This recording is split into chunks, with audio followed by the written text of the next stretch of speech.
Bismillahirrahmanirrahim. Alhamdulillahirabbil alamin wa bihi nasta'inu ala umurid dunya waddin. Asyhadu an la ilaha illallah wa asyhadu anna Muhammadar Rasulullah. Allahumma shalli ala sayyidina Muhammad abdika wa nabiyyika wa rasulika nabiyil ummi wa ala alihi wa sahbihi wa sallim taslima biqadri 'azamati dzatika fi kulli waqti wa hin amma ba'd. Bagaimana kabarnya untuk semuanya? Alhamdulillah kita masih diberi keteguhan, ketetapan iman Islam, diberi kesehatan, sehat walafiat. Mari waktu kita gunakan untuk menambah dan meningkatkan ibadah kita kepada Allah SWT, terutama untuk mempelajari ilmu-ilmu Allah. Semoga Allah senantiasa memberikan tambahan nikmat, memberikan ilmu yang manfaat dan barokah. Amin ya rabbal alamin. Oke, untuk pertemuan hari ini kita akan melanjutkan belajar kita tentang Al-Quran Hadis. Untuk kali ini kita memasuki bab 2 ya, tentang kebenaran penurunan Al-Quran. Silahkan mari kita pahami, kita belajar bersama-sama. Terima kasih.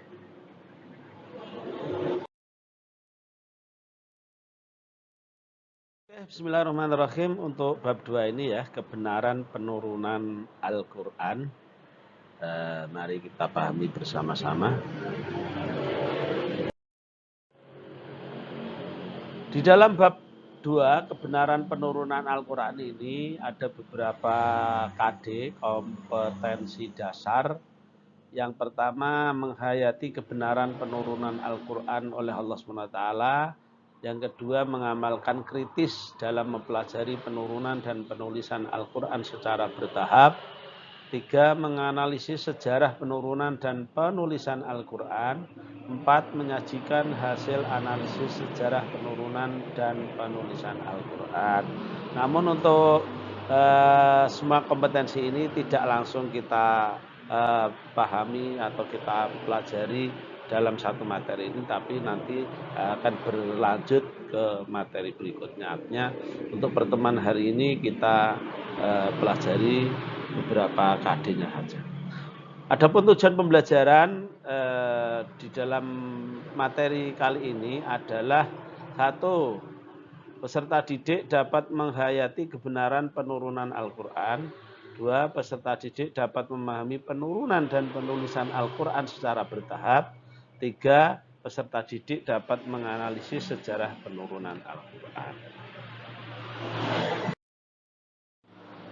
Adapun peta konsep untuk materi kebenaran penurunan Al-Quran ini yaitu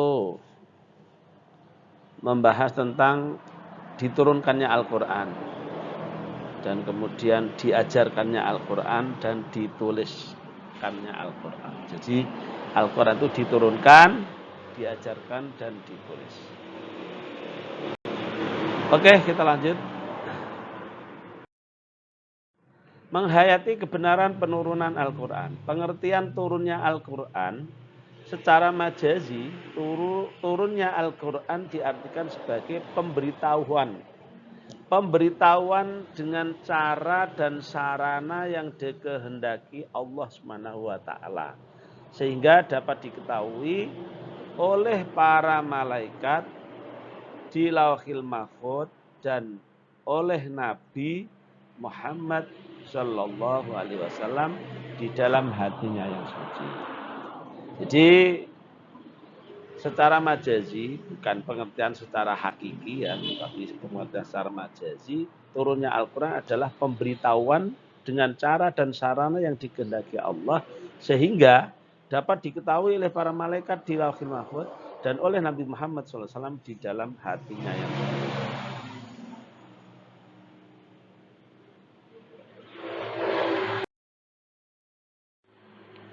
Pendapat para ulama tentang kaifiyat atau cara turunnya Al-Quran. 1, diturunkan ke langit. Jadi Al-Quran diturunkan ke langit dunia pada malam Al-Qadr, Lailatul Qadr, sekaligus lengkap dari awal sampai akhir. Jadi Satu Quran lengkap diturunkan sekaligus ke langit dunia pada malam Lailatul Qadar. Kemudian diturunkan secara berangsur-angsur dalam kurun waktu 20 atau 23 atau 25 tahun.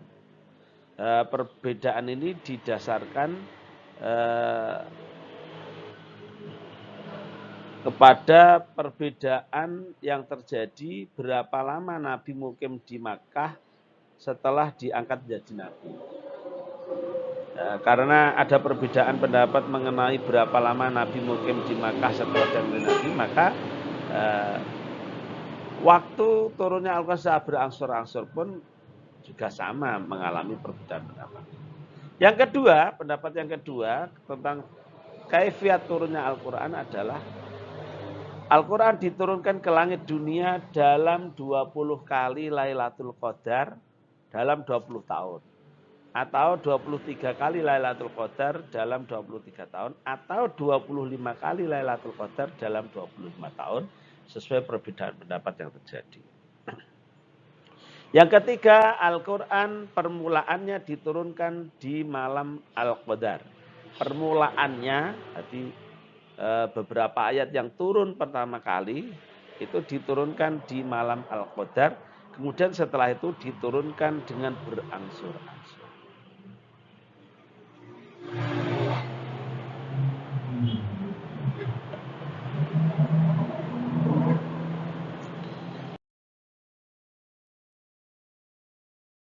Ada pula pendapat bahwa Al-Quran diturunkan 3 kali dalam 3 tingkatan.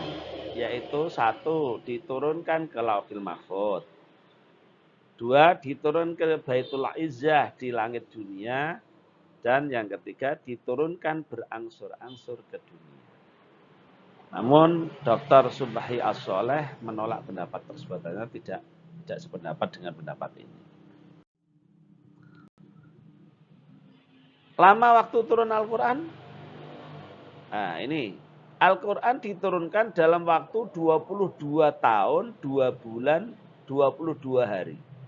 Yaitu mulai dari malam 17 Ramadan, tahun 41 dari kelahiran Nabi, sampai 9 Dzulhijjah, Haji Wada, tahun 63 dari kelahiran Nabi atau tahun 10 Hijriah.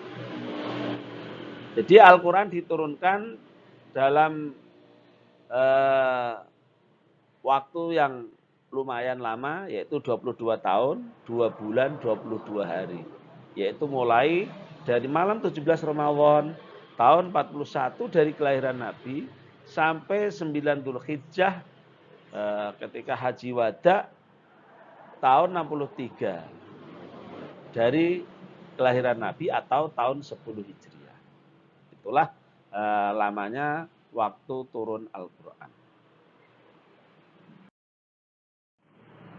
Surat Al-Quran yang pertama turun adalah Quran surah Al-Alaq ayat 1-5. A'udzu billahi minasyaitonir rajim. Bismillahirrahmanirrahim. Iqra' bismi rabbikal ladzi khalaq. Khalaqal insana min 'alaq. Iqra' wa rabbukal akram. Alladzi 'allama bil qalam. 'Allamal insana ma lam ya'lam. Sekali lagi. Iqra' bismi rabbikal ladzi khalaq.